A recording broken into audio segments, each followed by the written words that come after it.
Ya, harga emas setidaknya untuk saat ini relatif sedikit tenang dan market sudah mulai terlihat rebound dari level terendah sebelumnya 4 ribuan dan sepertinya kita masih tetap akan dibayangi oleh penurunan. Tapi kurang lebih kalau misalkan kita perhatikan step by step dari penurunan kemarin, sepertinya ada hal yang terlewatkan kemarin itu kita cermati, yaitu terkait dengan gap yang pernah muncul kurang lebih di tanggal 10 ke tanggal 13 Oktober yang lalu. Tapi apa itu yang terjadi? Apakah sudah selesai atau mungkin masih akan ada ancaman berikut? Nah, ini dia ulasannya. Oke, ini adalah grafik US dollar. Seperti yang terlihat kemarin ternyata berhasil naik, lalu kemudian dia terancam tertahan ya.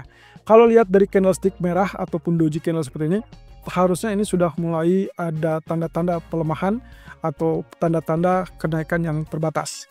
Oke, kalau begitu berarti dugaan kita waktu kita bicara tentang kemungkinan double top yang kita nantikan, ini bisa saja terwujud teman-teman. Asalkan kenaikannya tidak berlanjut di atas 99,5, kemudian dia terjadi penurunan. Nah, ini yang kita anggap ideal atau yang kita harapkan dalam 1 atau 2 hari ke depan. Berarti hari ini sampai besok. Nah, kemudian kita juga ingat bahwa ada semacam technical candles itu 50% real body itu yang kita targetkan. Tapi kalau kelihatan dari apa yang terjadi kemarin dengan posisi candlestick yang cenderungnya doji, harusnya ini berarti tidak sampai ke zona atas ini. Artinya ada kemungkinan dia mulai tertahan stuck di situ, kemudian secara berangsur-angsur dia mengalami pelemahan. Itu yang kita duga untuk sementara waktu. Tapi jangan lupa, pagi ini dia masih tetap naik dan masih ada kecenderungan untuk optimisme penguatan terlebih dulu. Nah, tapi juga kalau kita perhatikan dari US Treasury Yield-nya, andai kata ini benar, maka proyeksi untuk kenaikan dolar sepertinya juga ditunjang oleh kenaikan dari imbal hasil Treasury atau US Treasury Yield.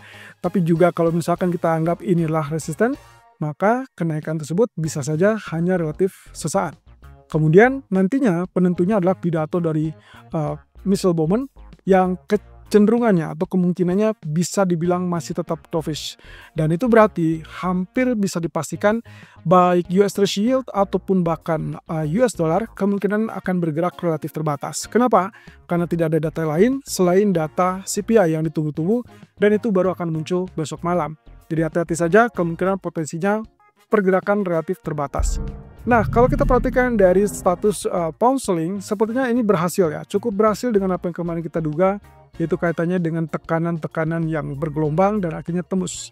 Ingat bahwasanya BOE tetap berbuka untuk pemangkasan suku bunga. Jadi kalau lihat dari sisi sini, jelas dia sudah mulai penurunan, kemudian ini adalah pullback-nya dan diharapkan terjadi penurunan lanjutan sampai 1.3240-an. Tapi ini bisa berubah di malam hari kalau seandainya dolar menunjukkan tanda-tanda pelemahan lebih lanjut, kemudian ini akan terjadi semacam double bottom. Jadi ini akan kita tunggu sampai nanti malam. Tapi untuk sementara waktu, kita masih tetap pertahankan opsi sell terlebih dulu untuk pound sterling. Ini dikarenakan grafik penunjukan candlestick daily itu ditutup dengan doji candle. Jadi ada kemungkinan ataupun kecenderungan bisa saja terjadi rejection dari zona support sehingga diartikan sebagai kesempatan untuk peluang rebound. Nah, tapi keberhasilan itu atau tingkat keberhasilan tersebut akan sangat bergantung pada US dollar. Mengingat tidak ada atau belum ada ekonomi atau data ekonomi Inggris untuk hari ini. Kemudian kalau kita beralih kepada crude oil, sepertinya ini yang kemarin kita sempat bahas ya. Posisinya kalau teman-teman perhatikan dari grafik 4, jelas ini sudah mengalami pendusan. Dan seperti yang kemarin saya sebutkan, bahwasanya kita masih akan melakukan sell selama tidak tembus level $60 atau dengan kata lain tidak tembus area resisten trendline. Nah, sayangnya area tersebut berhasil ditembus, jadi mau tidak mau dia akan kembali naik terlebih dulu. Jadi untuk hari ini kecenderungannya lah buy, tapi ingat posisinya hanya technical rebound, lalu kemudian diharapkan efek fundamental pun kelihatannya masih tetap berpihak kepada kekhawatiran pasokan. Jadi kalau misalkan kita asumsikan ada correction di area 5850, 59.80, maka itu adalah kesempatan buy.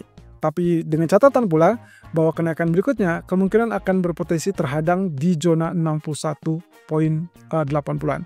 Nah, ini hanya sekitar $1 ataupun lebih. Tapi juga ada kemungkinan juga kalau misalkan ini gampang ditembus, maka incaran target berikutnya akan menyambangi area $62. Setelah itu baru kita akan cukup selesai. Kemudian Anda harus waspada karena kemungkinan potensinya yang kemungkinan didorong oleh OPEC atau keputusan OPEC yaitu terkait dengan tekanan bearish. Jadi kalau misalkan untuk saat ini kita buy, target utamanya hanya 61 ataupun bahkan maksimum di area 62. Setelah itu sebaiknya disarankan Anda relatif menahan diri, exit, kemudian Anda pantau lebih lanjut, karena kalau misalkan ternyata lihat dari proses daily chart, Anda bisa perhatikan candlestick yang ada saat ini berada di teritori orange, di mana area tersebut adalah level resisten psikologis. Waktu itu, level resisten ini adalah merupakan level support yang akhirnya dijebol. Dan itu berarti untuk saat ini dia berperan sebagai resisten psikologis. Selama dia tidak terjadi kenaikan ataupun tidak ditutup di atas zona tersebut, otomatis kenaikan ini hanya relatif sesaat. Apalagi kalau kita perhatikan, kita juga punya resisten trendline di grafik daily, yang mana itu adalah area resistennya di zona $63. Jadi saya ragu kalau misalkan kenaikan ini akan relatif berjenjang untuk lebih kuat lagi. Saya hanya melihat ini sebagai kenaikan yang potensinya adalah terbatas. Di sisi lain terkait dengan gold, kalau Anda ingat kemarin saya sempat bahas, yaitu kaitannya butuh recover ataupun butuh pembalasan dari pola sebelumnya, itu adalah sedang terbentuk ya. Jadi ingat yang kemarin penurunan itu disebabkan oleh tekanan dari double top secara teknis, kemudian profit taking, dan tidak ada berita yang terlalu spesifik untuk menekan harga emas. Jadi pada dasarnya dari sejak dia terjadi penembusan, kemudian ini adalah double top, target dari double top tersebut ternyata sudah selesai di area 4000 ataupun 3990-an. Tapi berhubung area 4004 atau 4004 ini cukup dekat dengan level support 3990 yang merupakan target dari double top tersebut, kita asumsikan ini selesai. Kemudian kenaikan kemarin tertahan di zona 4161. Kemudian juga dia turun sesuai dengan apa yang kita bahas kemarin, dan akhirnya mengalami rebound kembali pagi ini dan dilanjutkan dengan kenaikan sampai 4130-an. Oke, untuk pagi tadi saya rasa target kita sudah selesai karena tadi pagi kita suggest di area 4065 46070 untuk melakukan buy dengan target maksimum di 4082. Nah, tapi dengan area sekarang ini sudah berada di 4137 high-nya, kemudian running price di 4119, maka hampir bisa dipastikan apa yang selanjutnya terjadi adalah diharapkan kenaikan itu berjenjang. Berarti dengan demikian, kalau kemarin kita asumsikan ini double bottom, maka neckline ini masih tetap wajib ditebus, dan berhubung dia areanya sedikit lebih tinggi, maka yang kita asumsikan adalah neckline tersebut masih akan harus menghadapi resisten 4170. Kalau misalkan dalam 3-4 jam ke depan atau bahkan dalam sesi New York nanti malam, asumsinya ternyata dia sudah berhasil mendekati area 4160 ataupun 4170, Anda wajib waspada. Kenapa? Karena sangat memungkinkan juga terjadinya rejection dan terjadi penurunan kembali. Tapi harapannya, ekspektasi saya adalah kalau misalkan dia sudah berhasil tembus 4160 ataupun 4170-an, maka kemungkinan kita akan berlanjut sampai ke 4200 ataupun bahkan 4240.